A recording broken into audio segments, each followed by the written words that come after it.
గాంధీ సరోవర్ ప్రాజెక్టులో భాగంగా భూములు కోల్పోతున్నామని ఆందోళన వ్యక్తం చేస్తున్న మధు రిడ్జ్ పార్క్ అపార్ట్మెంట్ భవిష్యత్తులో ఎందుకు పనికిరాదని, దానిని ఎవరు కొనబోరని ముఖ్యమంత్రి రేవంత్ రెడ్డి వ్యాఖ్యానించారు.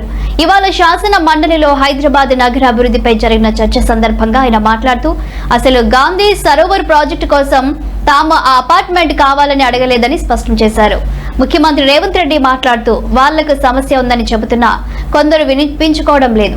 గాంధీ సరోవర్ నిర్మాణానికి కేంద్ర ప్రభుత్వం 98 ఎకరాల డిఫెన్స్ భూమినిస్తుంది. టూరిజం శాఖ వద్ద మరో 100 ఎకరాల భూమి ఉంది. మధు రిడ్జ్ పార్క్ అపార్ట్మెంట్ తీసుకోకపోయినా ప్రభుత్వానికి ఈ ప్రాజెక్టుతో ఎలాంటి ఇబ్బంది లేదు అని క్లారిటీ ఇచ్చారు. ఇబ్బంది లేదు. ఆ ప్రాజెక్ట్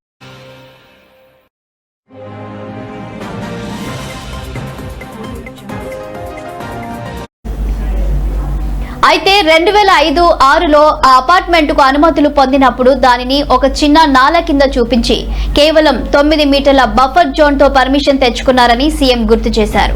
రేపు భవిష్యత్తులో ఆ ఫ్లాట్లను అమ్ముకోవడానికి లేదా కొనుక్కోవడానికి ఎవరు ముందుకు రారు. ఒకవేళ వాళ్ళకి ఇష్టమైతే ఆ భూమిని ప్రభుత్వ అభివృద్ధి పనుల కోసం అప్పగిస్తే నిబంధనల ప్రకారం నష్టపరిహారం ఇచ్చి ప్రత్యామ్నాయం చూపించడానికి మాకు ఎలాంటి అభ్యంతరం లేదు అని సీఎం రేవంత్ రెడ్డి స్పష్టం చేశారు.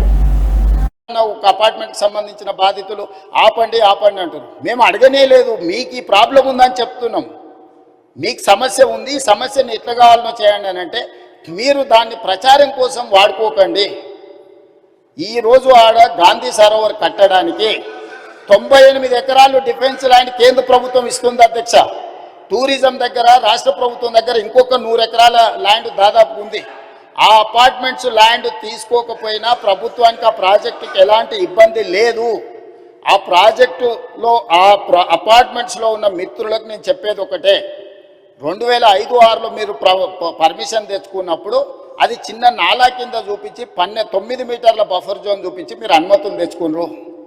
2012లో 2016లో బఫర్ జోన్ 50 మీటర్లకు, అది మూసీ నది పరివాహక ప్రాంతం కాబట్టి 50 మీటర్ల బఫర్ జోన్ డిఫైన్ అయిపోయింది. 50 మీటర్ల ప్రకారం మార్క్ చేస్తే సగం అపార్ట్మెంట్స్ ఈరోజు బఫర్ జోన్లో ఉన్నాయి. రేపు భవిష్యత్తులో అది కొనుక్కోవడానికి అమ్ముకోవడానికి పనికిరాదు.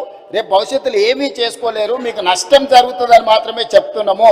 వాళ్ళకి ఇష్టమైతే ఆ ల్యాండ్ ప్రభుత్వ అభివృద్ధిలో భాగస్వామ్యం ఇప్పుడు చేస్తే వాళ్ళకు నష్టపరిహారం ఇచ్చి ప్రత్యామ్నాయం చూపించడానికి మాకు అభ్యంతరం లేదు అధ్యక్ష.